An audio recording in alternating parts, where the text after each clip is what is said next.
Hey, what's going on, everyone? This is Peter Jennings, and I go by CSURAM88 across the daily fantasy industry. And I'm pumped to be back again here at FantasyLabs doing a lineup review. Decided to review qualifiers this week. I was fortunate enough to take home a couple seats and wanted to take a look at the lineups and talk about my thought process on them. Interesting that it was week 8 where I shipped a couple seats. Last year in week 8, I also had a big weekend shipping seats. And the year previous in the NFL in 2014, it was my best week as well. I'm not too superstitious, but week 8, I don't know what it is. I was born in 1988, CSU Ram 88. The biggest poker hand I've ever had, I had pocket 8s versus pocket kings. The flop came 8-8 king. It was a cash game and the biggest pot that I've ever scooped. So there is something happening with the 8s. Do with that what you want. I'm getting more and more, I don't want to say superstitious, but maybe there's an effect where you think it's going to be a good week for you, and that has a positive impact on your lineup making process. So there's something there with the 8s, and I'm buying it. So 8 is definitely something that I'm looking into, and I'm really excited for anything that's week 8 going forward. But was very fortunate to do well this week. I thought it was one of the weeks to be more contrarian.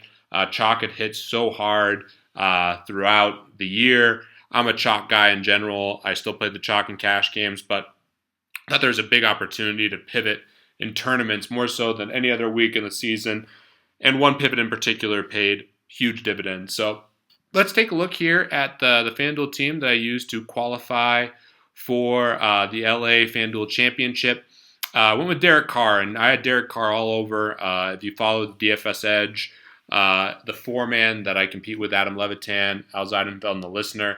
I also played Derek Carr and Amari Cooper. And that I used Derek Carr in cash around the industry and really was high on him. I was really high on Jameis Winston as well, but on Sunday, the line had moved towards Oakland. Originally, it was a pick'em, and Oakland was actually a favorite come Sunday. And I really started to think about Carr versus Winston, and I got more and more sold on Carr for a variety of reasons. Number one, Tampa Bay, I think, is going to be more of a funnel defense than people realize. Gerald McCoy, who has missed games this year, is probably one of the 2 or 3 best defensive linemen in the entire NFL, especially when you consider how effective he is against the run. And he was back, had a great week last week in week 7, and played really well again here in week 8. Obviously, Tampa Bay didn't play great defense, but I watched some of the tape. Guy is just a menace in the defensive line and is always getting penetration. It makes it really tough to run against Tampa Bay. So I started thinking about more.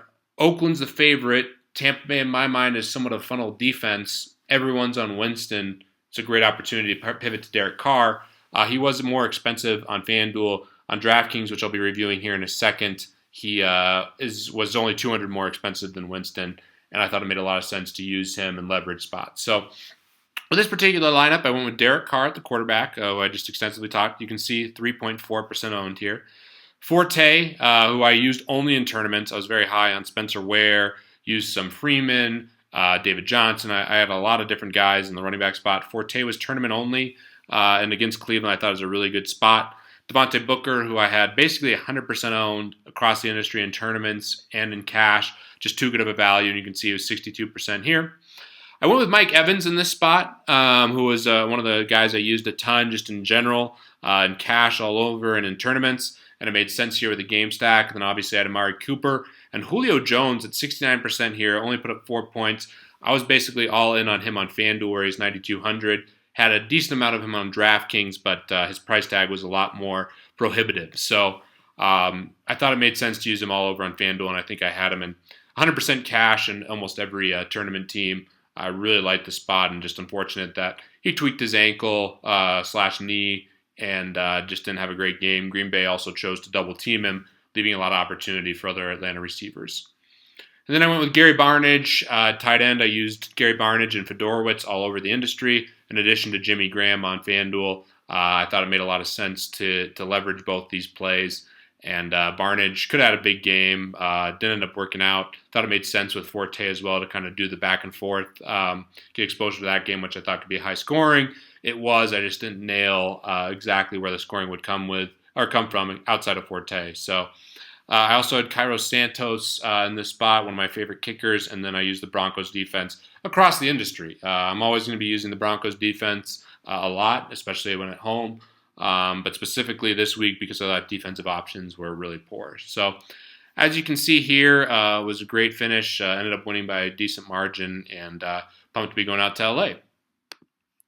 So let's move here to DraftKings, and again, was fortunate enough to take home this seat. You can see here, this is the big tournament that I'm very excited about on DraftKings. I think it's going to be a really exciting time, and pumped for New York. So this is the team that I used on DraftKings. I had Derek Carr again, who I just talked about.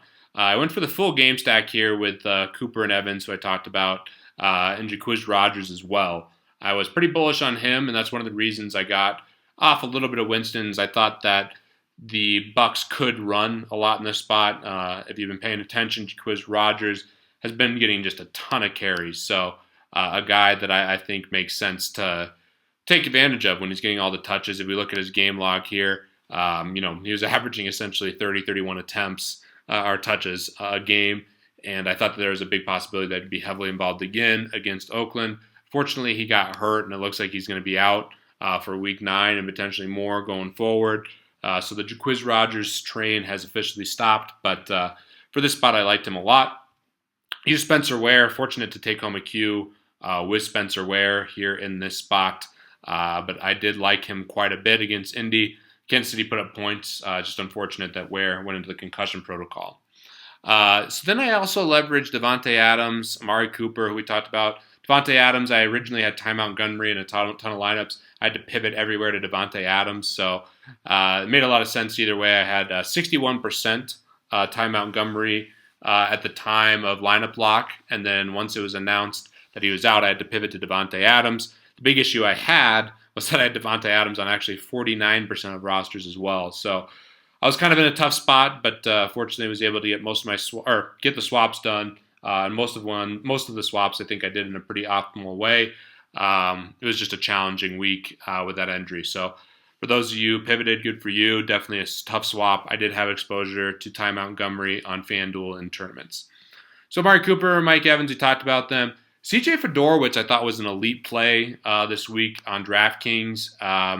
If we take a look here at only 2,800 in his game log, he's got 8 targets, 777, and 2 touchdowns in the last 4 games. Going up against Detroit last week, I thought was an optimal play. Detroit has been horrendous against the tight end, and I thought it made a lot of sense to use Fedorowicz. So the rest of the team, Devontae Booker and the Broncos. Again, don't have to talk too much about both of those plays, but I thought it made sense to leverage both of these guys pretty much across the industry. So here's the other Q where I ended up taking a little bit of a bad beat in the 2X qualifier. So if we take a look here, this was a big Q where 2 people won as $27 to enter.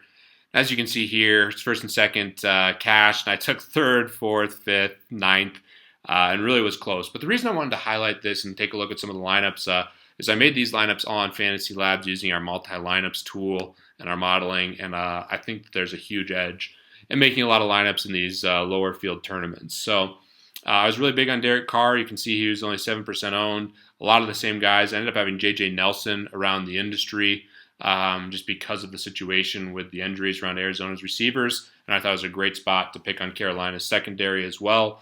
I also was pretty bullish in Carolina, given that they were coming off the bye, and we're in a good spot here against Arizona at home, where everyone thought that Carolina might mail it in. So coming from behind makes a lot of sense, taking receivers for game flow. So this is my best team here. You can see I had a lot of things go right. Faded Julio in this spot for Devontae Freeman, but the rest of the team was very similar to other teams I've used. Basically, J.J. Nelson, Jimmy Graham, and Freeman were the different guys.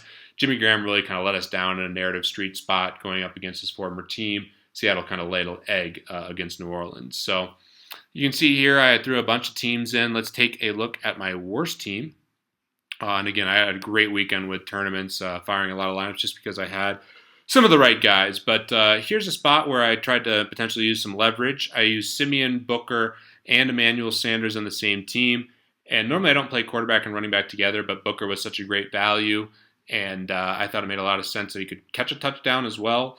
So I wanted some exposure to Simeon just because I thought he was a great leverage play. And you can see here the lineup didn't work out, obviously, as my worst team.